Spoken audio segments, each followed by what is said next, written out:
Ćao svima, ja sam Darko, a vi gledate novu epizodu na kanalu Dum Dum.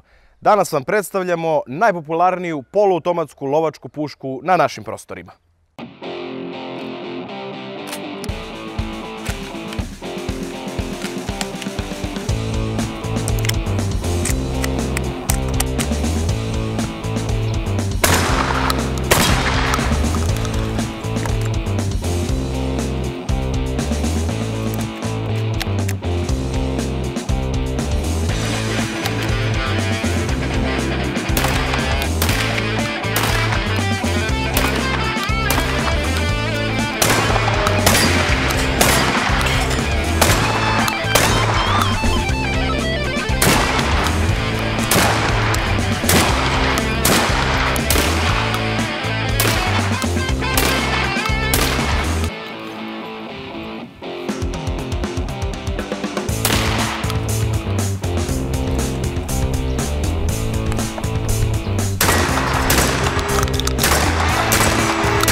Baikal MP153 se proizvodi u Iževskoj fabrici mašina u Rusiji, tačnije u delu fabrike koji se zove Baikal i koji proizvodi lovačko i sportsko oružje.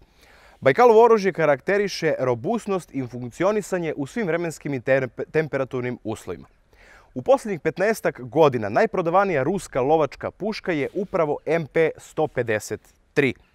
Konstruisana je 1997. godine, a predstavljena je 1999. godine na sajmu oružja IVA u Nürnbergu u Nemačkoj. Ova puška se radi u varijantama, to je model MP153, se radi u varijantama 12x76 Magnum i 12x89 Ultra Magnum. Varijanta koju mi imamo ovdje kod nas je 12x76, znači Magnum. Model MP153 je ušao u istoriju kada je italijanski uvoznik ruskog oružja organizovao test ove puške. U 5 dana MP153 je ispalila 50.000 patrona, znači 10.000 patrona dnevno. Nakon završetka testa puška je funkcionisala besprekorno. Takav test nisu smjeli da ponove ni mnogi poznatiji, to jest proizvođači skupljih pušaka kao što su Beretta ili Benelli. Pošto puška Baikal IŽ MP153 ima promenljive čokove, testirat ćemo učinak Magnum metka PP na 40 metara iz različitih čokova. Ovdje trenutno imamo našrafljen pun čok, imamo cilindar i imamo pola čoka. Kako menjamo čokove? Za menjanje imamo ovako jedan ključ za čokove koji ubacimo u ove zareze što čok ovdje ima. Ovako, i odvrćemo.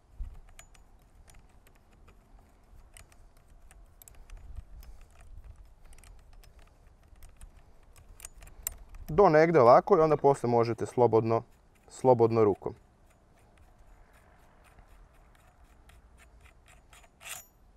Pošto ćemo prvo testirati cilindar, šrafimo cilindar.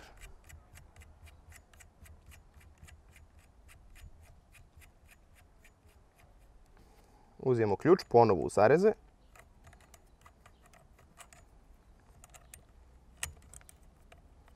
I čvrsto zategnemo. Posle dosta pucanja, ako ne menjate čok, uvijek provjerite da li je dobro zategnut. I kada koristite čok, nikad nemojte da mažete ove navoje uljem, jer hoće da se stegni posle, vrlo teško se odvrće.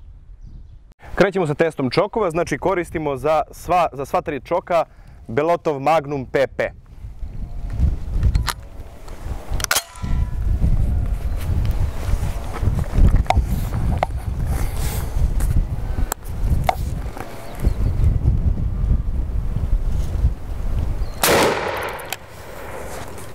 Nakon cilindra probamo pola čok. Ista daljina znači 40 metara, Magnum Belotov PP-ac.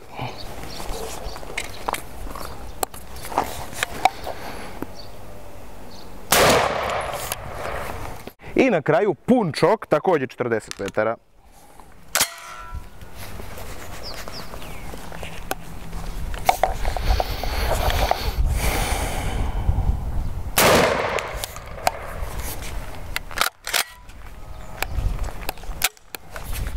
Evo ovdje nakon testa cilindra, polovine čoka i punog čoka sa Magnum Belotovim PP-cem na 40 metara možemo da vidimo dejstvo.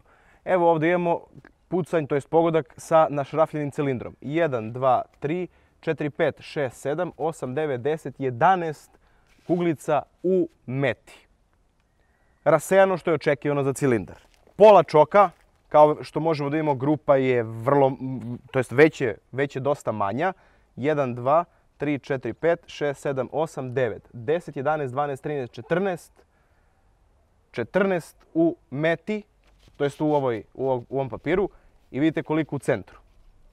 Ovdje imamo jedan čudan rezultat. Sa našrafljenim punim čokom trebalo bi da bude grupa što manja. Ovdje vidimo rasipano skoro pa kao kod cilindra. 1, 2, 3, 4, 5, 6, 7, 8, 9, 10, 11, 12, 13 i 14 van mete. Vrlo čudno, zbog čega ne znam. Ali eto, to su rezultati sa 40 metara.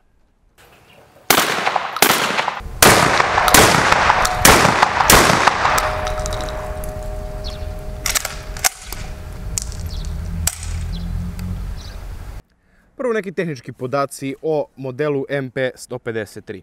Ova puška je dugačka 1220 mm, sa dužinom cevi od 690 mm, a teška je sa polimerskim kundakom 3 kg i 450 g.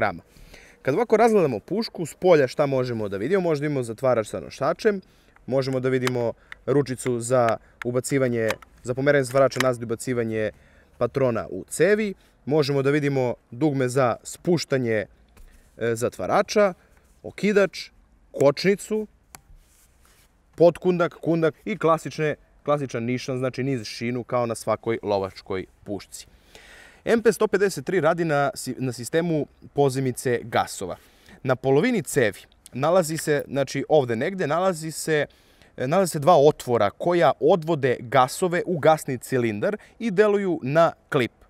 Klip gura povratnu oprugu i pokreće zatvarač.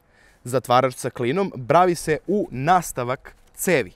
Također, zatvarač ima dva bočna izvlakača pod uglom od 180 stepeni koja drže i vade čauru iz cevi. Kao što možemo da vidimo i kod ove puške, kao što smo radili u jednoj od prethodnih epizoda i IŽ-27M, završna obrada je na malo nižem nivou. Doduše, ovdje je to znatno je bolja završna obrada nego na bokerici, ali opet možemo da vidimo kao ovdje kod kundaka, možemo imamo ove oštre ivice, možemo da vidimo da je šina znači dosta oštra, također ako brzo povučete ruku možete da se posečete. Znači završna obrada na niskom nivou, ali to naravno se nadoknađuje besprekornom funkcionalnošću ovog oružja. Pošto smo u epizodi gdje smo testirali zastavu M57, testirali učinak metka 7,62x25 na balistički gel i 9 mm, sada ćemo da vidimo šta će Magnum kugla Belotova da uradi na balistički gel. Verujem da će da bude eksplozivan rezultat.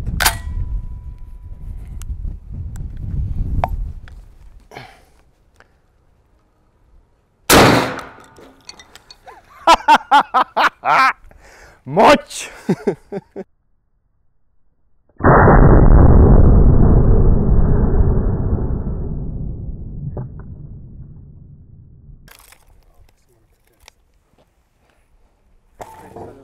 Wow! Pogledajte vi to. Pogledajte vi tu tu štetu koju, pogledajte tu štetu koju kugla pravi. Pogledajte što je ostalo od balističkog jela. Kugla je nema, završila je negdje u grudobranu. Izašla je. Pogledajte to. Cool. Jedan fragment je od kugle izašao ovdje, raspala se unutra. Zanimljiv test u svakom slučaju. To je bilo to, idemo dalje. Kada rasklapamo MP153 za čišćenje, prvo naravno provjeramo kao kod svakog oružja da li nema metak u cevi. Vizualno pogledamo da nema, spustamo zatvarač, otkočimo, opaljanje u bezvodnom pravcu, vraćamo kočnicu.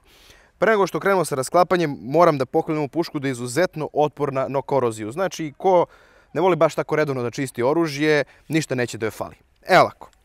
Prvo rašrafljamo ovaj deo kod potkundaka.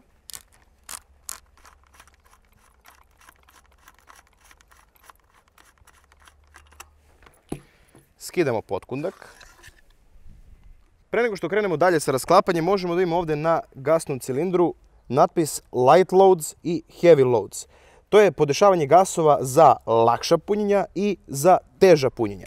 Međutim, svi kažu da ovaj sistem ne treba dirati. Znači, ako se rašteluje, može da dođe do povređenja strelca. Znači, ako podesite za lakša punjenja i onda zaboravite posle da vratite na teža punjenja, stavite neki metak sa težim punjenjem, može da dođe do pucanja i zatvarača i povređivanja strelca i oštećenja puške. Tako da puška će funkcionisati odlično i sa fabričkim podešavanjima, samo je potrebno da prođe određeni period razrade puške. Nastavljamo sa rasklapanjem puške. Povučemo zatvarač na dole malo, znači ne skroz, i prosto izvučemo cev. To je sasvim dovoljno da bi se puška očistila od zaprljanja nakon gađenja. Ovdje znači očistimo cev i čistimo i sistem kod gasnog cilindra.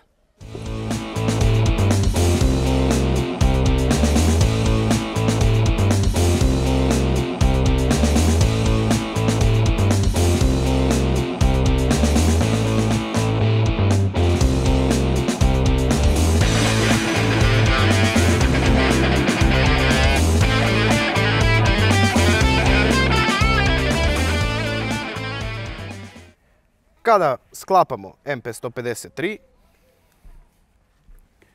uzimamo cev, stavljamo preko gasnog cilindra, povlačimo zatvarač na dole ne do kraja i jednostavno gurnemo odsečnu cev, pustimo, pridržavamo cev, vraćamo potkundak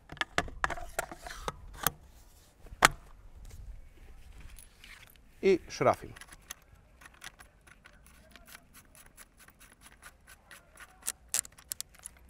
Zategnemo to dobro. Provjeravamo da li sve funkcioniše.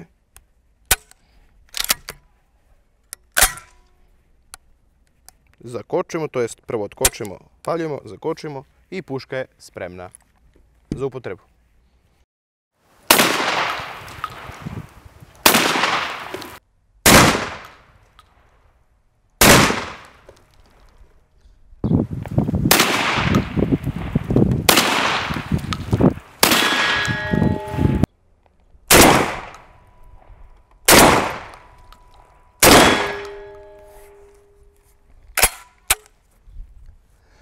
Mnogo je zgodnije nego recimo neka položar ili bokerica, mnogo manje ima trzaj i nekako se bar meni lakše hvata nišanska linija.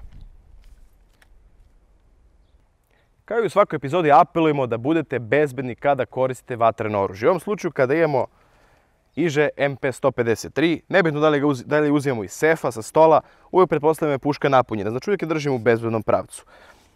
Uvijek ako kočnica nije aktivirana, aktiviramo kočnicu i ova puška ne aktivira automatski kočnicu pri ubacivanju metka u cev. Provjeravamo da li nema metak u cevi. Vizualno provjerimo. Nema. Na ovaj utvrđivač zatvarača, tako da ga nazovem, spustimo zatvarač, otkočimo, bezbedno opaljenje, vraćamo kočnicu. Želimo da gađamo. Tu je municija. Zaključujemo zatvarač u zadnji položaj. Ubacujemo metak u cev. Spustamo zatvarač, kočnica je aktivirana i ubacujemo ostatak metaka koliko želimo da gađamo u magacin. Puška u bezbednom pravcu, našli smo sve želimo da gađamo, stavljamo zaštitu za uši, otkočujemo pušku. Izvršili smo gađanje, vraćamo kočnicu. Još uvijek imamo municiju u magacinu i jedan metak u cevi. Želimo pušku da ispraznimo. Izbacujemo.